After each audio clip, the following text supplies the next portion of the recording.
Hello students. In the last class we have seen what the class is, how to define the class and what's an object, and I told you that I'll be sharing a video of what is a constructor of a class, and this is that video in which I'm initially telling you what is a constructor, and I'll also be making another video in which I will be telling you what is a destructor of a class. Okay, so let's start with the constructor. I already have written one constructor over here for the same class that we already have created in the last class. Okay, so the name of the class is force, and we know how we can kind of create an instance of that class force, or this f, which is this f1. This is f1 is the instance of that class force, or you call it as an object of that class force. Okay, now what are constructors that we are going to see in this particular session, and these constructors are nothing but way in which you initialize all the members, data members which are there in that class. So for example, in this class force we have three data members. One is this force type, another is this force magnitude, and the last one is the force angle. Okay, so these data members which are part of this class, they need to be initialized, and that initialization should be done the moment you create the instance. For example, you know that when we say int x, okay, so this is x is a variable of this primitive data type, okay, which is integer. Okay, so there are some compilers which initialize creation of such variable of integer type data, uh, and they initialize it to 0, but there are certain compilers which don't even initialize that. Okay, so you know that it's always a good practice to initialize these variables, and most of the times you decide to initialize it to 0. Okay, so this is called as initialization of that variable x. Okay, in the similar fashion you can initialize instance of this object f1, which is instance of this class force, and that initialization can be done uh, inside this class itself. Okay, so how to do that, that we are going to see today. Okay, I'll show you. I already have done that for you. Okay, so these are the lines which are the constructor of this class, okay, which initialize members of this class. Okay, there are certain rules. The rule number one is the name of the constructor should be exactly identical, okay, to the name of this class. You also have to be very specific with respect to capitalization and all. Okay, so so this is the name force, which is exactly identical to this. So when you have such thing written, then the compiler will identify that this is the constructor. Okay, and you don't have to pass anything to it over here in this way. Okay, you can obviously pass certain values to it. We are going to see to it afterwards. Okay, but this is the basic constructor. Okay, which is not taking in anything, and it's obviously not giving out anything as well. Okay, but it's only doing the job of initializing members which are there in this particular class. Okay, and this is the code for that. Okay, so this force type has been initialized to this one, which is default force. Okay, and this is the force magnitude, which is initialized to 0. This is the force angle, which is initialized to 0 as well. Okay, so when you run the code, let me show you. I'll run the code. Okay, so the moment you run the code, then what happens is that this initialization is called. Okay, so this state where you create this f1, at that moment itself, this constructor is called and initialization is ensured, and these are the values which are there as initial values. So this name of this force, which is sitting over here on force type, is default force. Magnitude of force is 0, and angle which is made by this force with respect to x-axis is also 0, because we are setting it to 0. Okay, and I have obviously called this f1 dot display data. Okay, so that display data function I have called, and that display data function is showing us what values are there in all these variables. So obviously initialization has been done. Now there is one obviously a very simple query which comes to everybody's mind, that we already have this set data with us. Then what is this constructor, and what is the difference between this constructor and a set data? Okay, so for this function which is used for setting uh, values of different variables which are there. So we are using this data function. Then why do we need this uh, different function for constructor? Okay, so we have done in our previous programs, right? So at times, let's say we define a variable which is of integer type, primitive data type, and we initialize it to 0, right?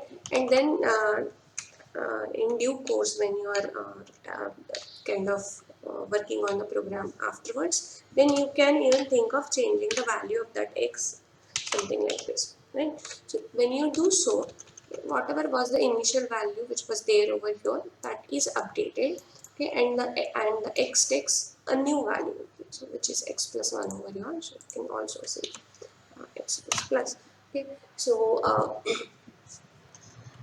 what you are doing over here is you are changing the value of the x which was already there. Okay.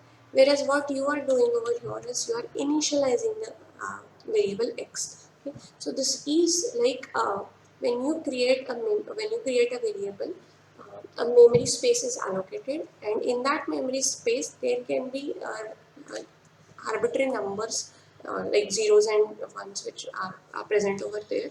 Then when you initialize it, then that memory is kind of erased, and this particular number is stored over there in that memory. Okay, and when you execute this line, then what happens is that whatever was the earlier value, that is now replaced by this value. Okay, so a difference in this initialization and this statement is the same as it is over here in the constructor and set data. Okay, so the way this initialization will be done only once when this variable x is created. In a similar fashion, constructor will be called only once when this f1 is created. Okay, you can change values of members which are there in f1 afterwards, and in order to do that you will have to use this set data function. Okay, you can change these values to anything that you wish like. Okay, so now what I'll do is I'll run this before changing the values, and I'll also run this after I've changed the values. Okay, and let me also erase this off.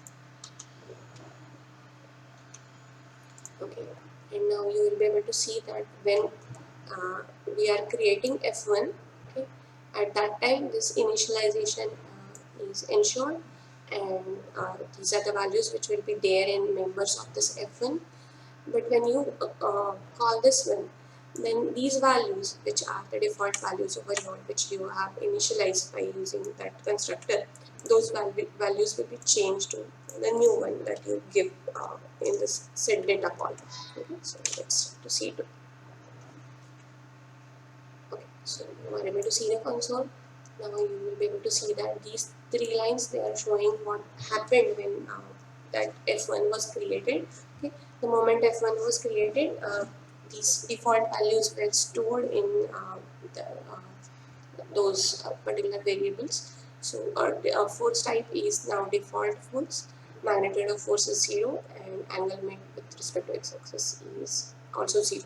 But when you call set data function, at that time whatever values which you have stored over there, that those values have been updated to these new values.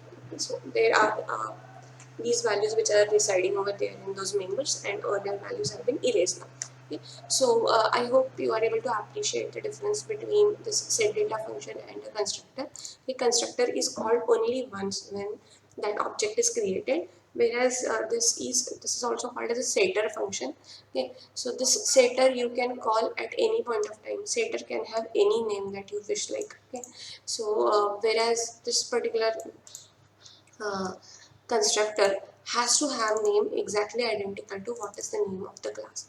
Okay, now this is one part of it. Now I'm also going to tell you that so you know that we can initialize, so when we say int x, you can initialize this x to anything that you wish like, right? But now when you have created this particular class, then obviously all instances of that class will be initialized to these values itself, right? The way we have written it. But there is one flexibility that you can use. You can write down one more constructor. Okay, and that constructor will be called as a parametric constructor. Okay, so you can keep a few parameters, default parameters, whereas other parameters can be decided inside the initialization of other parameters or other members can be decided over here in the main. Okay, so the one who writes main can initialize these members to some other values. Okay, it need not be always initialized to this. So what I'll do is I'll initialize this force, magnitude and angle to certain other values than zeros. Okay, so let me do that.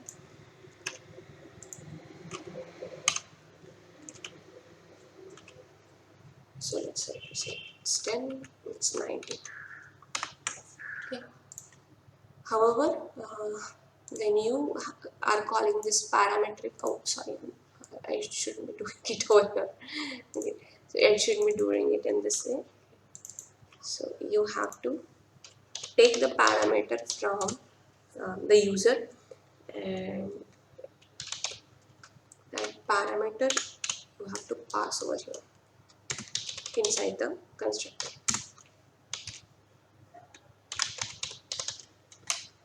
So I'm taking that parameter and passing it to that force magnitude. And this is what I'm doing over here for force angle. Okay, so now I'll show you.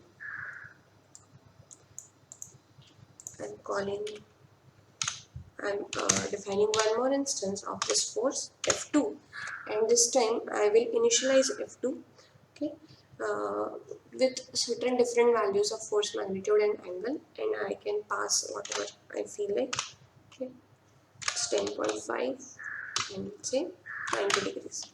Okay, so still force type will be called as default force. F2, name of F2 will still be default force, but these are default values of or initial values of magnitude and angle. Okay, so however over here it will be 0 0 for angle and magnitude. For this one, however, it will be different. Okay, so let me show you that as well. Okay, so let's try to display the data which is there in F2. And now you are able to see this. Okay, so these three lines are for F1. Okay, what are the values in F1? So it's a default force. Magnitude is 0, angle is also 0. Now there is one error that we have obviously made over here. I mean the bug, not error.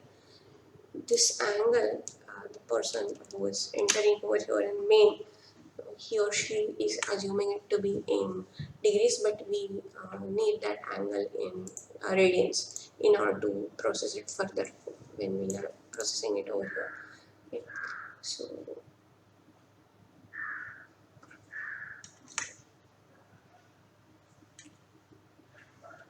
and even when we are displaying, we are assuming that force angle is in radians. Okay, so that was the problem. So I'll run this program once again, and this time you will be able to see that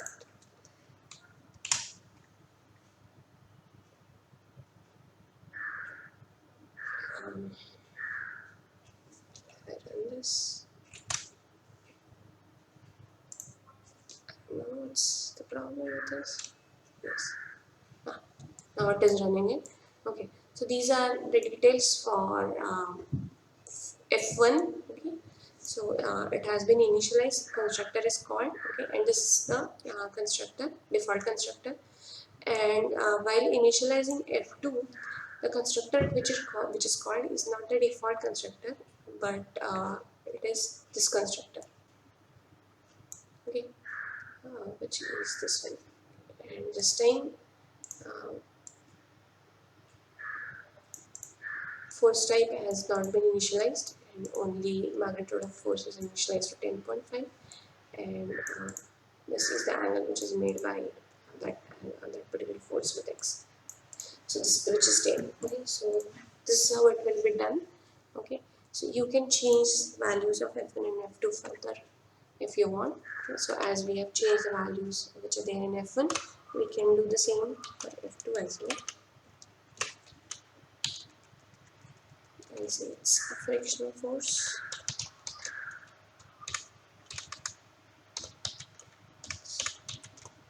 Frictional force. And this is, let's say, 50. And angle is obviously 0, I'm saying. However, I have forgotten displaying the data which is there in F2. And one more thing that has happened is that this should be F2. This is the problem. Okay, so this time it should be appropriately. Okay, so this is the default constructor which is called for creating F1. This is the constructor which is called while creating F2. Okay, which is this constructor that you have defined over here. Okay, and then you can change the data which is there in F1 and F2 by calling this set data function, which you already know. That's the only thing with the constructor, and I hope now you know it. And we'll stop over here on the constructor file. Thank you.